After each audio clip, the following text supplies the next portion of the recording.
Welcome back, all sports ranters. Thank you for joining us. Our hosts, Jake, Drew, and Ben, completing now week 9 of the NFL. But we have a lot to talk about today. A lot about fantasy football.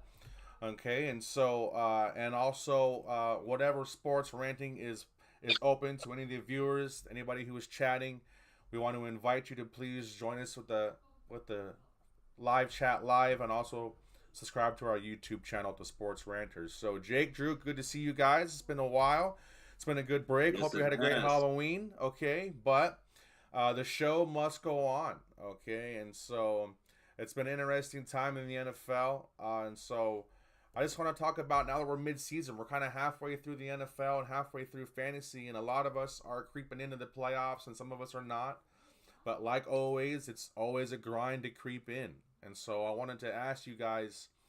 Excellent. So, can you hear me now? Yeah. We're good. Fantastic. Okay. Well, uh, the question was a general fantasy perspective this year. Now that we're halfway through, how do you think about how your adventure or how your journey has gone this year with all your leagues, your misses, your hits, and what can we do to help viewers make a fantasy playoff run? If you're creeping in, you know how it is in our leagues. It basically comes down to one game. So, what do you do to prepare yourself to get into the playoffs and not only have a sustaining fantasy team? I want to open it up to you, Jake.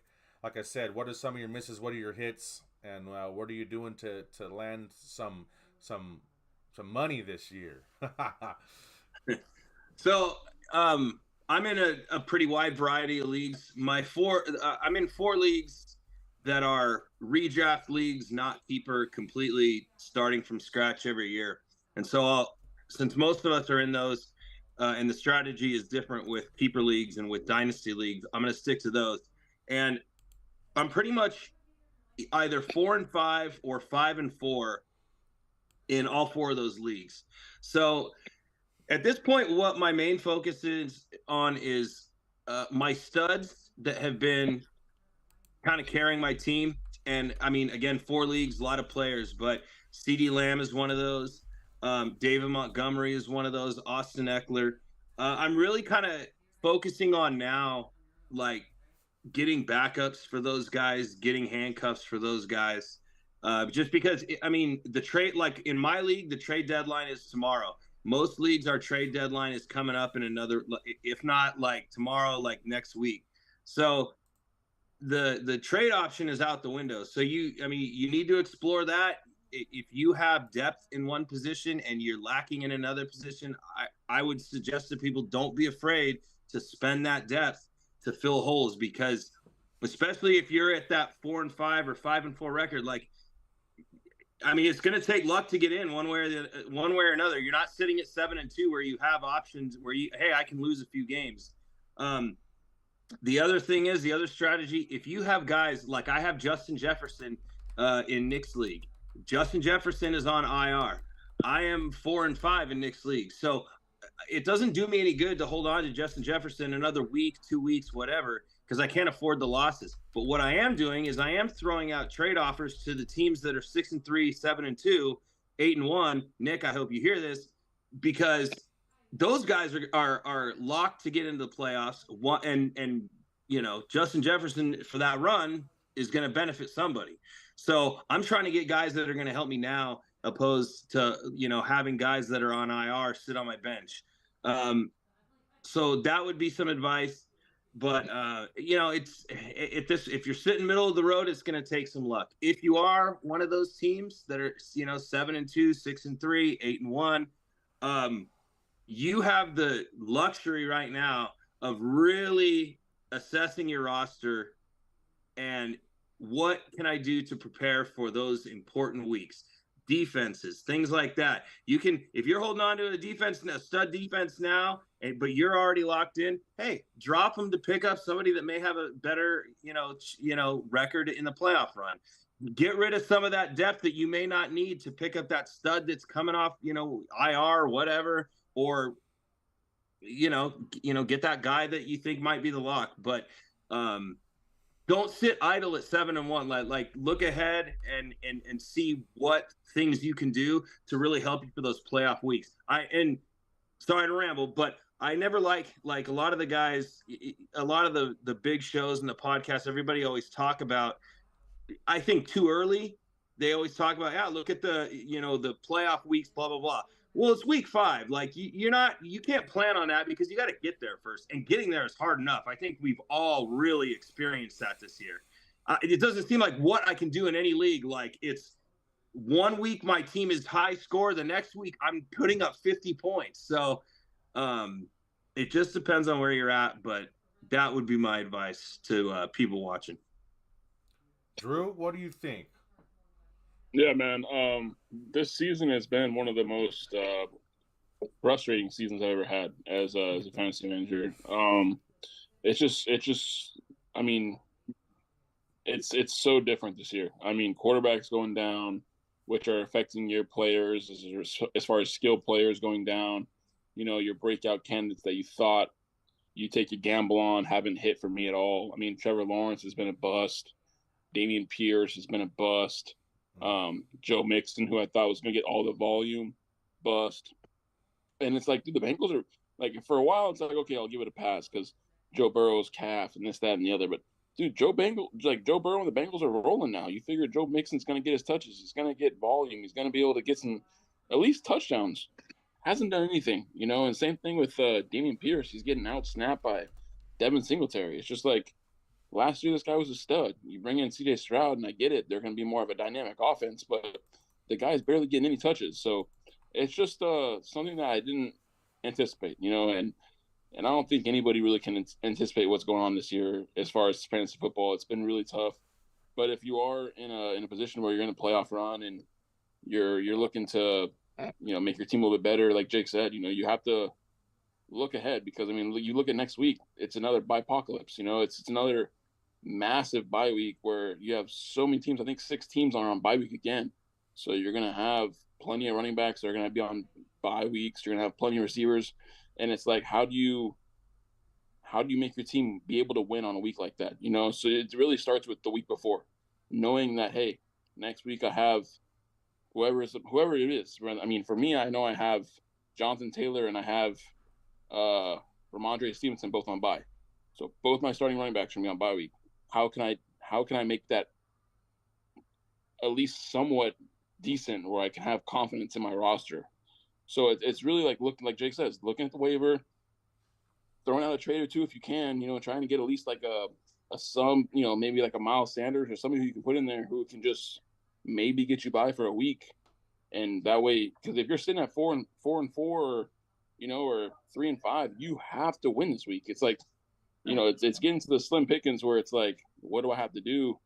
And it's ugly. It's been a real ugly year, but you got to throw out the trades and try to make your team a little bit better and continue to look down the road for roster depth. And to what, Andrew, to what you just said, so like I hear this advice on different podcasts, and it always makes me say, okay, but what trades, you know? So, you know, you just said you had Ramondre Stevenson and what other running back? Jonathan Taylor on a bye. So it's like, shit, I need a running back. Now, you may not be able to go pull off a trade to go get an Austin Eckler or anything like that, but would the guy that has maybe Kareem Hunt or Dante Foreman trade to get a receiver like Terry McLaurin or like Devonta Smith? You know, when to the viewers out there, when you're looking at trades, it doesn't have to be superstar to acquire superstar. Look at the secondary players. Look at the RB2s and the some of these RB and wide receiver 2 or 3s, you know, that maybe have an easy week or something like that. Just simplify it. You know, I need a running back for 1 week. What can I give up to get that spot start running back for a few weeks? That kind of stuff. Well, I want to appreciate your guys' talk about, you know, for those of us that are in position for a playoff run. But real quick, for those people, a little bit of fantasy football etiquette. For those that are people that are like me that are 2-7, Okay. My playoff percentage is pretty much already gone and shot. Okay. But does that mean I go ahead and throw in the towel and not set my lineup and I don't go ahead and try to win? 2 weeks, I'm in the race for first place. I want to stay in first place. I'm competitive. But the last 2 weeks, I've won against guys who have not set their lineup in full. And it's like, Yeah, that's a shame. it's like, you know what? That's great. I want to win, but I want to win fair and square, you know. And it's like I don't want people coming back at me. Oh, you're going up against guys that didn't set their fucking lineup. Well, this is your league, guy, you know. And so, I just want to put that out there for those of us that are just in the fantasy blues, the fantasy dumps. It's still our responsibility to set your lineups. Still make your team as good as you can even though you drafted Najee Harris and Josh Jacobs, Calvin Ridley. And oh my soul, thank you very much. Nico has returned. He's back from his NBA draft, kids draft. Thank you, Nick, for joining us. Of course. What we were talking about is basically kind of a general fantasy year halfway through, our hits and our misses. But those of us that are in a fantasy playoff run, we're trying to help the Blue talk about. If you want to chime in real quick, if you have anything to say about what to do to get into the fantasy playoffs and what to do to prepare for a fantasy playoff run, and then we'll go ahead and move on to our next topic since you're here.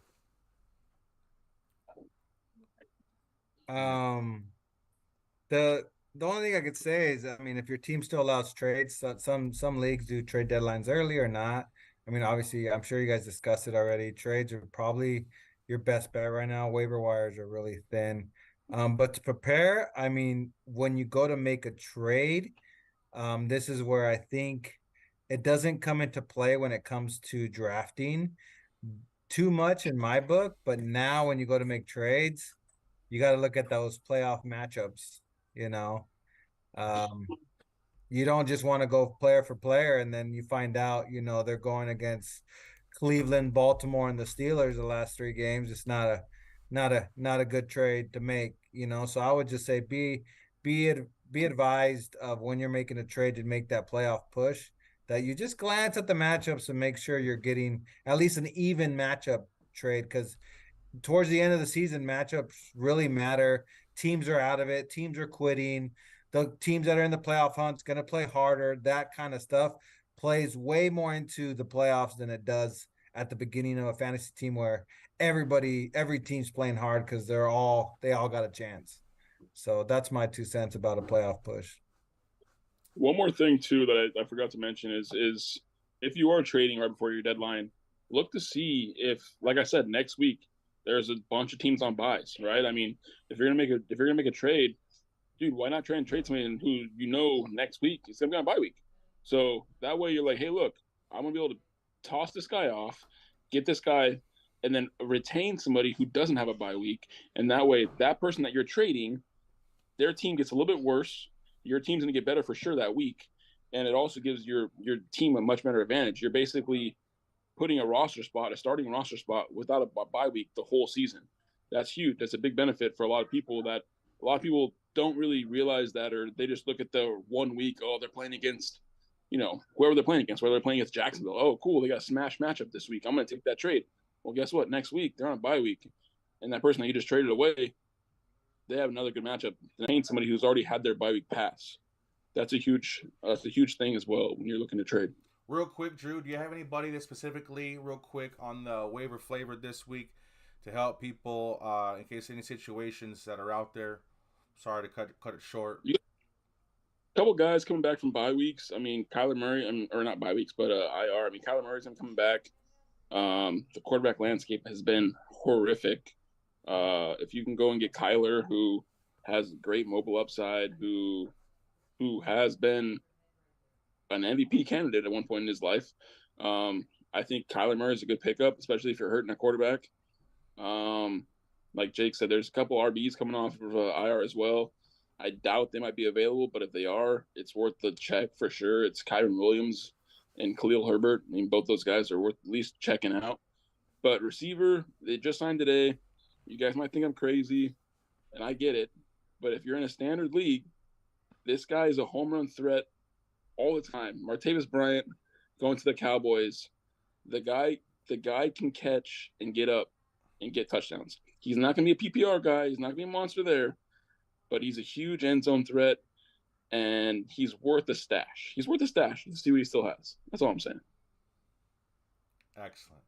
Well, thank you. Well, with that, I wanted to go ahead and talk a little bit about the NFL rankings, and maybe like kind of what Drew mentioned, and maybe kind of develop our own little playoff bracket of who we think might make the playoffs, both in the AFC and the who might think with the playoffs. And so I'm gonna go to the standings here real quick.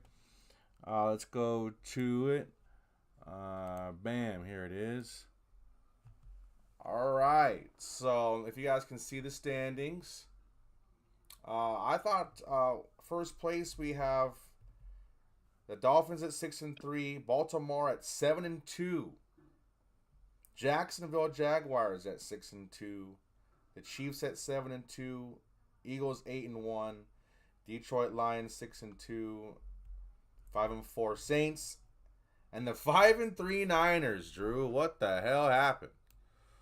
So, Jake, I'm gonna pass it to you real quick.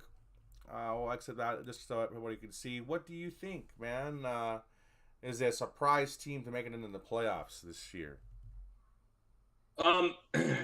Eagles are far and away the best team in football right now. Like, there's just even when Jalen Hurts isn't playing great, like their defense is awesome. They can do. It seems like they can do anything at any time.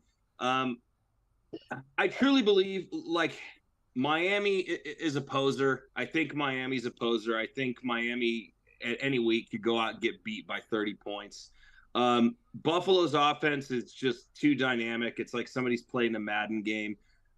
Baltimore, I mean, Lamar Jackson's having a great year. Like dude is doing it all. It seems like whatever he needs to do on the field at the time, he gets it done.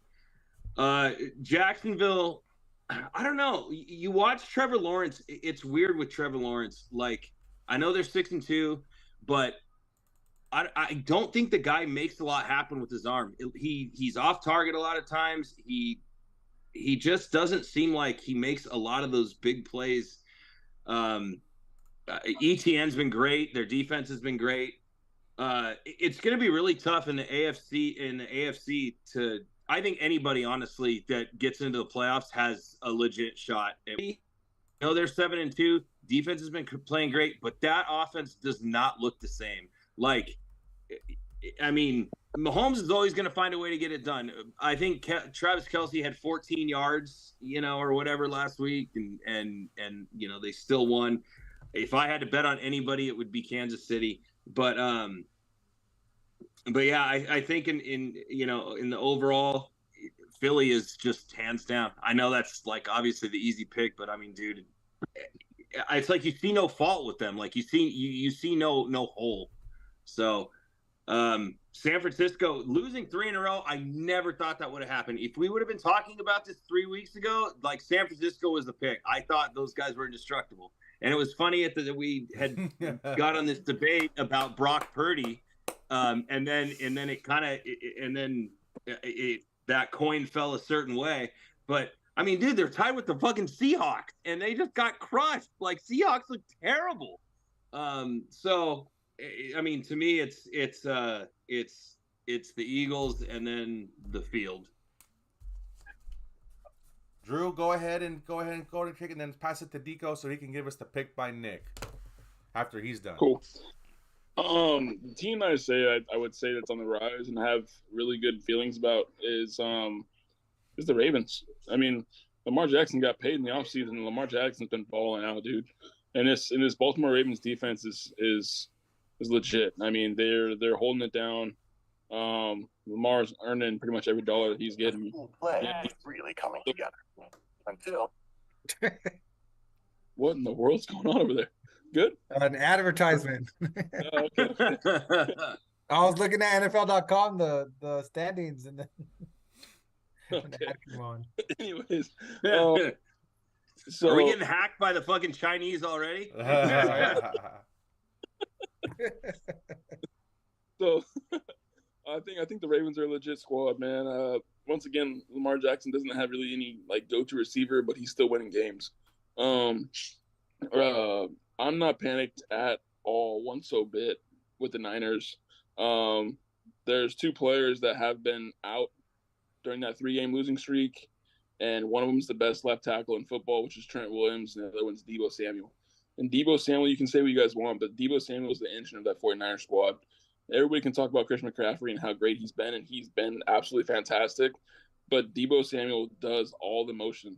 You look at when he comes back next week and see how much different our offense is. Like the motion that he brings, the way that he can fill in the backfield, the way that he does all his stuff, the little wide receiver screens, the checkdowns, this, that, and the other. Like it's night and day when he's in the lineup and when he's not.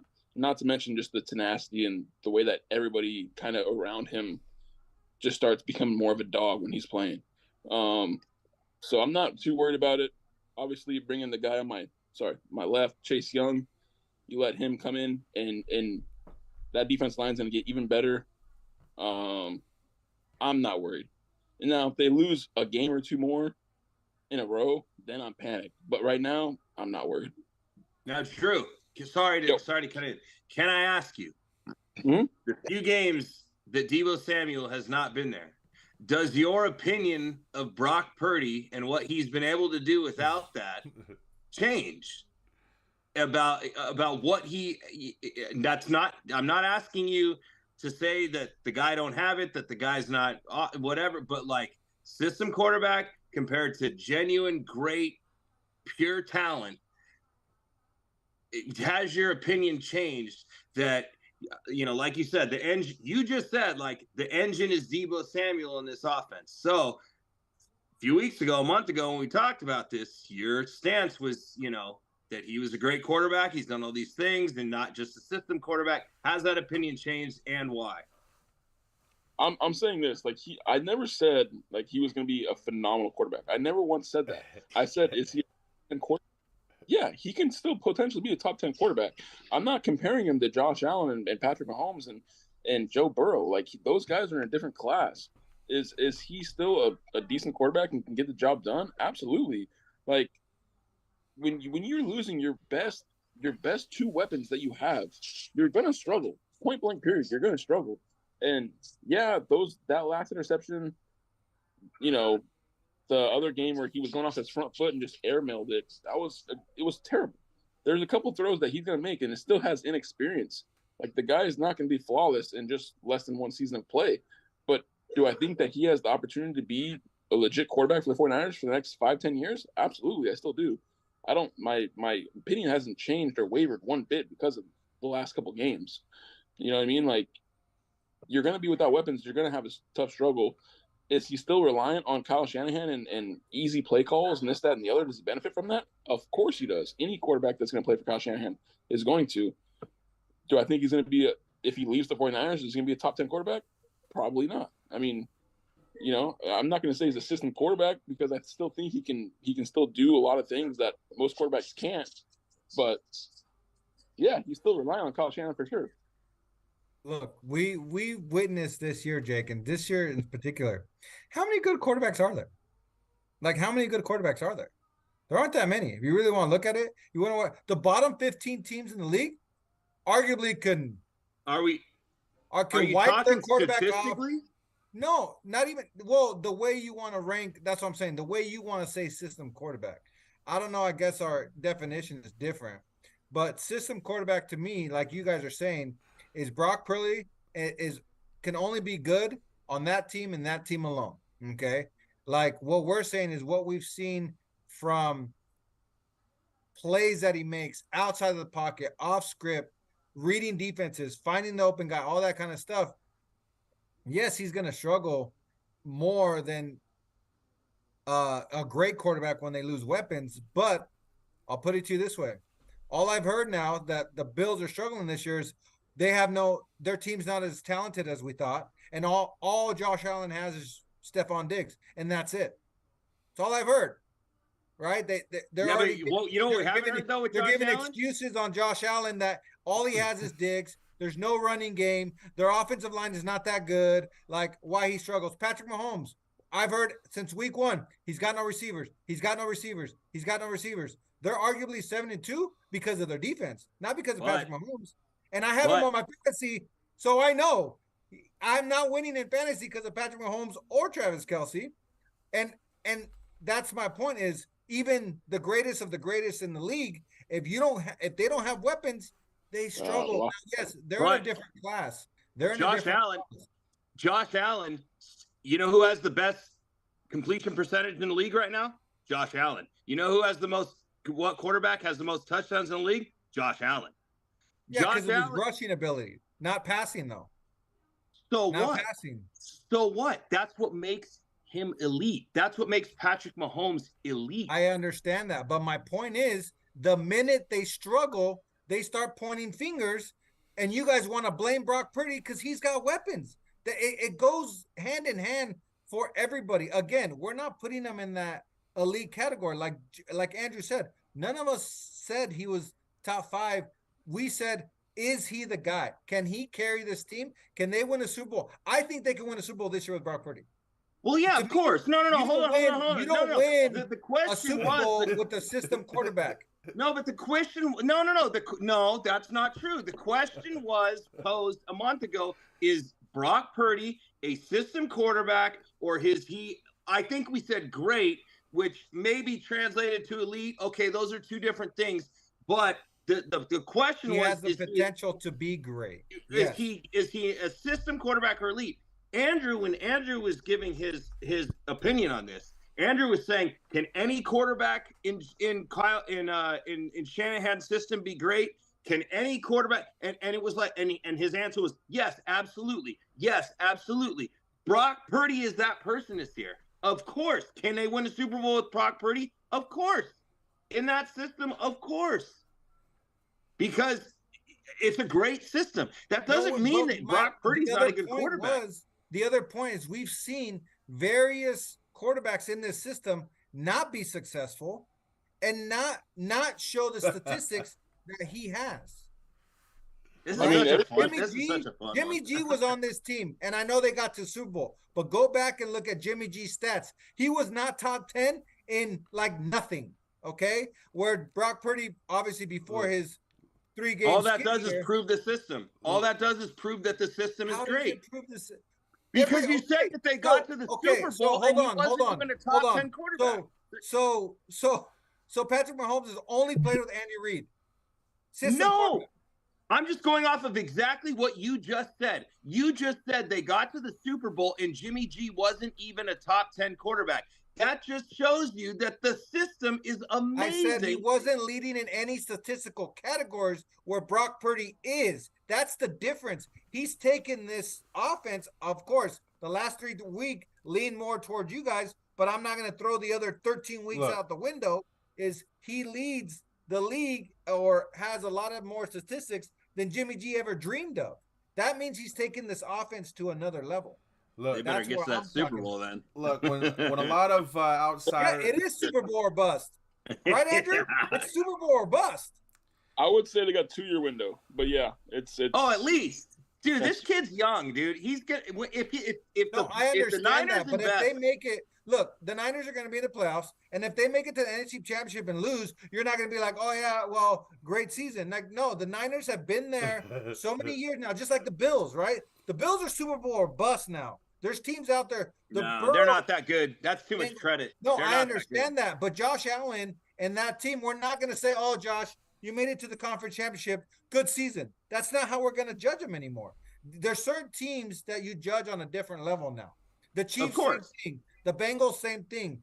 You know, the Chargers, we just want them to win a damn game with Herbert. Win one playoff game. We'll see what's up. But every other quarterback is like Super Bowl. I want to talk. Hey, we got to get off of the Brock Purdy thing. I want, especially when Arik is here. No, listen. Especially when Arik is here, I want to talk. Is Justin Herbert worth the title of being one of the elites in the league? And I think we should talk about that at another time. Look, and again, that's why it's complex, and it goes back to the Birdie thing. Same thing with Herbert.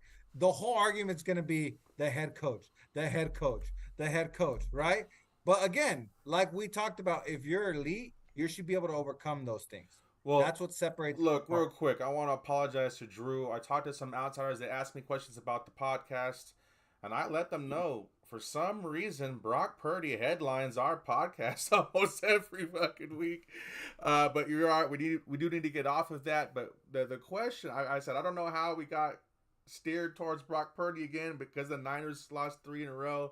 But Nick, I'm sorry. We're supposed to get your take on who you think might creep in, and please lead us to the pick by Nick for the sake of time. Okay, real quick. I think it's very similar last year. You got probably 6 teams on both sides, maybe at least 5 on both sides. I'm not gonna run through the teams, but everybody kind of knows they're locked in. They're not gonna, even though you think the Dolphins are pretenders, they womp on all the sorry teams, so they're gonna have enough wins to get in. The only team in the AFC that's out right now that could sneak in, and I hate to say, is the Chargers. So if the Chargers can keep winning, they have that talent because right now the Browns are in. Are they going to stay in? Nah, I don't think so. Everybody else is probably in. The Bills will probably find a way to get in. The Bengals are going to find a way to get in. You know, it's the Steelers and the Cleveland that I could see falling off, and then one of these other teams sneaking in. And same thing in the NFC. It's like the Seattle Niners are going to get in, but it's like that Seattle, that Tampa Bay Falcons. One of these teams are going to sneak in on the end. The rest of the divisions, we know it's the Philly, Cowboys, Eagles. One of the And teams that really surprised, I think, is Detroit Lions, dude. Their team is stacked. yeah, the Lions are in. The Lions are in, even though they got spanked by the Ravens. The Ravens. I mean, I'm really. I will say this. I don't think the Phillies #1 team. I think the Ravens are. So, I think the Ravens. Wow. Philly, you can pass on Philly. Their secondary is not good at all. It's very, very bad. Yeah, but don't they have guys coming back from injury? Like, I didn't think a safety made that big of a difference in the defense, but our defense has taken a drastic leap, not just because of him, because of other things, but in the secondary, in the back end. I don't know if you guys noticed, the Raiders don't give up that many big plays anymore. That was our Achilles heel. Again, I'm not giving Mike Epps all the credit, but he is a safety, so he improved our safety position. And the Eagles are giving up a bunch of big plays, and we got him from. So I didn't think like I said, it wasn't a splash signing. He was good. I was happy. We're trying to improve the defense, but looking at both sides now, that was a key piece that the Eagles lost and we gained, and there's a difference on both sides for each team. So that's the thing with the Eagles that I don't trust in the playoffs. That, dude, if you're able to pass all over them, they're not gonna. They're not. The only thing they got in their favor is they don't throw as many flags in playoffs, so you can start holding a little more, and you won't get that PI. But yeah, I mean, I'm gonna lead it into my pick. We haven't done the show in a couple weeks. Last week I sent it to you guys. I'll be honest, but it wasn't really. I didn't get to put an asterisk next to it because I didn't get a chance to explain it, right? So I'll chalk it as a loss. But you guys, actually, I sent you my bets, and my Rams were the lock, but my asterisk was if Matthew Stafford was going to play. So I have to, it'll be done. That's how I see it. My lock last week, just to say my asterisk, and I put it in my bets that I sent you guys. If you guys noticed, I did 2 3-team parlays. I didn't pick any lines. The only line I picked was Tampa +3, and it hit. That was my second lock. I didn't even bet the Rams because once I found out Matthew Stafford was out, that's a horrible bet. So I kind of take this as kind of a win, but we'll see. My record, I'm still above 500 even with that loss. So I like the Steelers -3 against the Packers. Anytime you can bet against Jordan Love with 3 points or less, take it. It's too obvious. Fantastic. Can you guys see this? Am I sharing? Yes. Yeah. Yes, I apologize, guys. My for some reason today, when we finally got back on, that's when my internet wants to be choppy again. But it's okay. We keep on moving forward. Real quick, we got about 10 more minutes. We are the Sports Ranter, and so I want to be transparent. I think it's fair to say that we may talk about other sports. Okay, and so I want to say thank you guys for all of your football coverage. But Jacob, I believe you had something you'd like to say since we all live here in San Diego. Real quick, we'll take as much time as we can to talk about these lowly San Diego Padres. Please let Lowly us they are. please let us know what you have to rant about with this team. Lowly they are, and lowly they will continue to be as long as the ownership continues to employ AJ Preller as the general manager. And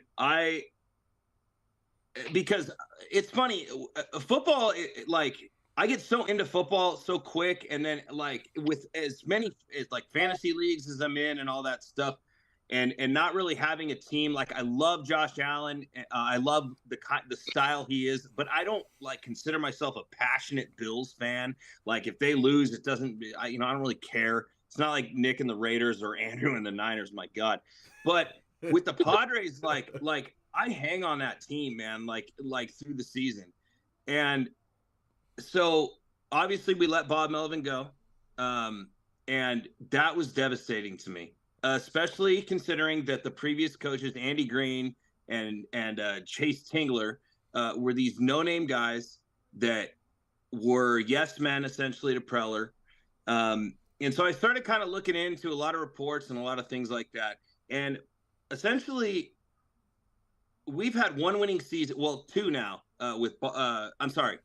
We've had 3 winning seasons with AJ Preller since he started taking over in the general manager role since 2000, I believe it was 14. And the first one that he had was the COVID season where we went to the playoffs. And then we didn't have another winning season until we brought on Bob Melvin. Bob Melvin's first year, we go to the NLCS, we lose to the Phillies, and then we have this kind of a tank year. The kind of GM that Preller has a reputation of being is one that he wants a yes man as a coach. He wants to look like a good guy in front of the players. And so I kind of started digging into all this shit that has been said about Preller from people within the organization, players, ex-players that have come and gone. And Preller is basically a guy that wants all control, and he kind of wants like the head coach to take a step back. And Bob Melvin was a guy that was a proven winner. He won with Oakland. He's been by far the most successful coach that we've had since Preller has been, around. And the reason why Bob Melvin left town was essentially because Bob Melvin came here under the assumption that he was going to have more control over the day-to-day operation and over personnel decisions, and Preller was supposed to essentially take a step back. That didn't happen. Preller, one of the issues specifically was like pregame workouts were very strenuous. Players were complaining that like, hey, we have games, we're playing 162 games. Like these pre-workout games are too strenuous. Well, like Preller wanted Melvin to take the heat for that when it was essentially all Preller. So what we had kind of talked about in our text thread and this and that, it's the player's job to play, or or do coaches make a difference? Well, look at the World Series champs. Just 2 years ago, the Texas Rangers lost 100 games. The Texas Rangers lost 100 games. They bring in Bochy. Okay, can we just stop bringing up Bochy? That just stabs me in the heart. That he just why? Why? He does. Why? Because do players play? So do players play? Here we go. Do players play? No, I'm just saying because pitching. He is a great coach. Team ERA this year. Team ERA this year. Second in baseball, 3.73. We have the Cy Young winner, Blake Snell, lowest ERA in baseball. Hits given up, 1270, third least in baseball. Cy Young winner, runs given up, 648, second lowest in baseball. Strikeouts, we were 10th in baseball. Okay, the 2023 Padres have had a batter with 125 hits and base on ball, or 125 base on balls. That was Soto. Batter with 25 home runs and 25 stolen bases. That was Tatis. We had a starter with 200 strikeouts and a sub 250 ERA. Snell. We had a reliever with 75 strikeouts and a sub 150 ERA. No team in the last 2 decades has had more than 2 of those, and we had 4. Okay, so runners in scoring position. That was obviously where we struggled. That was the worst in baseball. Offensively, up and down, we were by far, on the best half in baseball. What I'm saying is the areas that the Padres lacked, okay, were we did not bring in relievers to cover our injuries. We've had a lot of bad contracts, which Preller, everybody argues like the Padres are this great team. AJ Preller was given a blank checkbook to sign whoever he wanted, millions and millions of dollars to sign whoever you wanted. And he brings in Xander Bogaerts for 10 years at $300 million when Hassan Kim just won a Gold Glove. We have Tatis. We just had two of the best shortstops in baseball win these Gold Gloves. What I'm saying is like baseball fans, like you don't appreciate like a good coach until you don't have them. Okay. And go talk to the Texas Rangers. Go talk to the Arizona Diamondbacks. Those were both losing franchises 2 years ago. Do you think that they just signed all these players and came in? No. Coaching makes a big deal. The other thing is players within the organization, people within the organization says that now you have all these analytics and all these stats that prepare for the day-to-day. The San Diego Padres are the most archaic preparation for the day-to-day games that exists in Major League Baseball. Let me ask this question, if you're quick. Let me ask you this question because I miss him too. If Bruce Bochy coaches this particular Padres team, do we win a championship? Do you think? I'll tell you this: you put talent like Machado, like Soto, like Tatis, like Hassan Kim. You put that much talent on one team. You don't think that it matters that they have a coach they can respect? Do you? What do you? Hey, what do you think? No. Hey Nick, what do you? Hey Nick, do you think Devontae Adams really respects Josh McDaniel and his fucking situation? No, and it shows the way he plays. It shows the way he plays. I wasn't saying don't bring up Bochy because it doesn't matter. If Bochy were to come in, and he won't because it already is. They've already said he won't come in because he won't coach under AJ Preller. But if Bochy were to come in and he says, look, I won 3 World Series with 3 different teams, or I've gone to 3 World Series with 3 different teams, won 2 of them. Like, yeah, players listen. They buy into that. They're human beings. They buy into it. They're not buying in to these yes men coaches that come in. And Bob Melvin did what no coach has done here in decades and decades. He took us to the NLCS, and then despite the fact that our GM didn't get us any relievers when Pomerantz and Suarez were hurt all year, got us nobody at the trade deadline.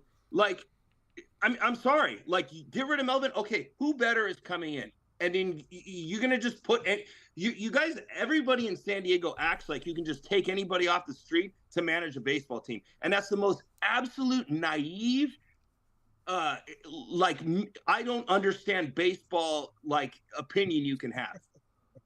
I mean, seriously. Like, who do you want to come in?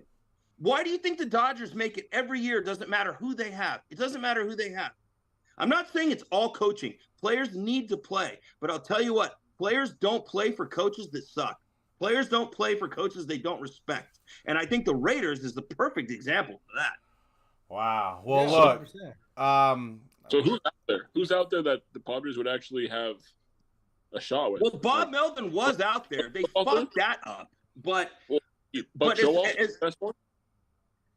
I think no, they're going to need a young guy to come in.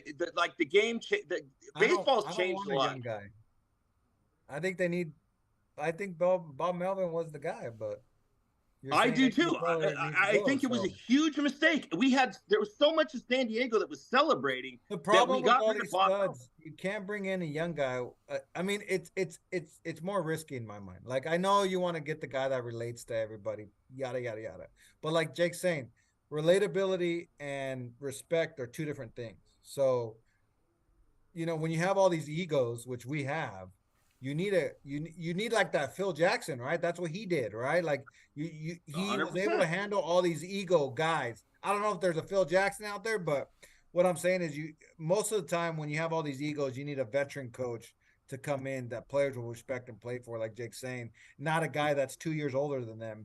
And they're like, get the fuck out of here. You know, I'm better than you type of thing. So I don't know who's especially out there, when the coaches, and I'm talking specifically like Andy Green and Chase Tingler, when the reputation in the front office is getting down to the players, and that reputation is these are yes men, These are guys that really don't have a say-so in the day-to-day operation. It's all AJ Preller.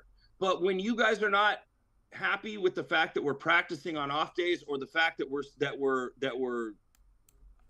pregame is, we're practicing too hard or whatever, like, the coach is going to take the fall for that, and the GM is going to be the face. You have to have a good relationship between your GM and your coach. And hey, a la Chargers 2004 with Marty and fucking AJ Smith. Like, it doesn't work. I'll end it with, as a Raider fan, that's why I'm happy with Mark Davis, because he swallowed $85 million and didn't sit there and continue to let this play out. Once he started hearing rumblings, there's more into it. I could rant for 20 minutes, but long story short, at least I have an owner who's saying, you know what? I made a mistake. Let's cut it now. Let's move on.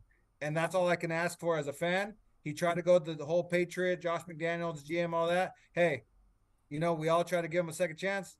Didn't work. Cut it short. Lose $85 million. Who gives a shit? I want a winning product. I want a product that's not embarrassing. And that's all a fan can ask for. Look, Jake, so really it falls on the owner, Jake, is what I'm saying. The owner needs to come in and be like, Preller, you're out. But if he's not going to do that, then we're going to be spinning wheels this whole time. Go ahead. Of course. But your point was, or at least from what I gathered from our text thread, was that, like, it didn't matter that Melvin was gone. Like, the players need to play. And my point was simply this: our players, if you look at statistics up and down, like baseball, that is baseball. Baseball is statistics. But my point on that text, real quick, because I know Ben's trying to wrap this up. Yeah. Arik was trying to make fun of me because Garoppolo threw a pick on the first pass, and he's like, McDaniels sucks. I'm like, McDaniels doesn't tell Garoppolo to throw into double coverage when the safety's right there over the top. That's all I was trying to say. My point is where McDaniels had to swallow it, and which is why he needed to get fired, was he didn't want Carr. Okay. No, I thought we were talking about the Melvin. I thought we were talking about the Bob Melvin firing. No. Well, no, I don't think I mentioned really that much about it. No. We were talking about the Bob Melvin firing, and then you're like, it's not about the coach. Well, the reason why it's not on. Well, again, you're saying he's a really good coach, but then we don't hit with runners in scoring position. So is it coaching or is it the players? The players got to hit with 2 outs. Drew, see what I mean? Drew, the players got to hit with 2 outs. I don't care who the GM is. If there's a guy on second base and you need a base hit to score that guy in, you got to hit the ball. It doesn't matter that AJ's the GM. Tatis, Soto, all these guys got to come through. That was my only point. Is like you said, we have all these other great stats, but in the clutch, like we always talk about quarterbacks, right? In the fourth quarter, 2 minutes left, right? Same thing with baseball. You can't be the worst in the league with runners in scoring position. Then, if anything, you got to put a little bit on Bob Melvin. What is he doing? Why couldn't he fix that, right? So we can go kind of back and forth. Coaches matter. Players got to perform. Drew, it goes hand in hand. Drew, is there anything you can say for a quick minute? Anything real quick? Real quick. Mark Davis wants an organization like his Las Vegas Aces, who are phenomenal.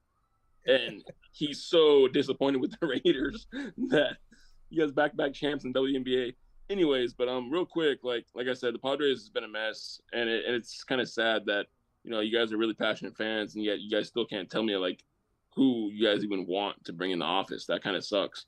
I mean, like, there's nobody really out there, and the only person I know of is Buck Showalter, and it's like, I don't even know if that would be something that you guys would actually be happy with. So for the Padres to get this bad and to make fans this upset, it just kind of sucks for those fans, but it is what it is. Like, it just it's a meltdown, and it's going to continue to be a meltdown for a while, it seems like. Well, I want to say we just got to pray and hope, Jake, because in baseball it's different than football. We don't know all the bench coaches. Like in football, we know all the offensive, defensive coordinators. So that's why we don't know who's out there. Nobody knows who's on the bench, but there's a lot of good upcoming head coaches that are on the benches of all these teams that we don't know. No, baseball is completely different. Baseball is completely different. But right now, the problem with the San Diego Padres was not Bob Melvin. He was the best coach that we've had in a long, long time. And right now, Preller needs to go. And that is, you're right, that's on ownership. And I don't know who's going to, as far as a GM of a baseball team, I don't know what that entails. But I know that the contract, since we signed Matt Kemp and all the way up to now, like, the dude's been given a blank checkbook. We've had many, many failures, and Preller needs to go. Preller's the problem. And if you're a San Diego Padre fan, you should be heartbroken that Bob Melvin, the best coach that we've had in forever, led Oakland Athletics to all that success, that went to the NLCS his first year, and then still managed to get in, a winning record. This, like, people should be heartbroken that Bob Melvin is gone. It's Preller. So Padre fans, like, be rallying to get Preller out of there. That's all I got to say. Ben, take it. Gone. Done. Well, thank you, Jacob, for proving to us that the Padres deserve a segment right here at the Sports Ranter.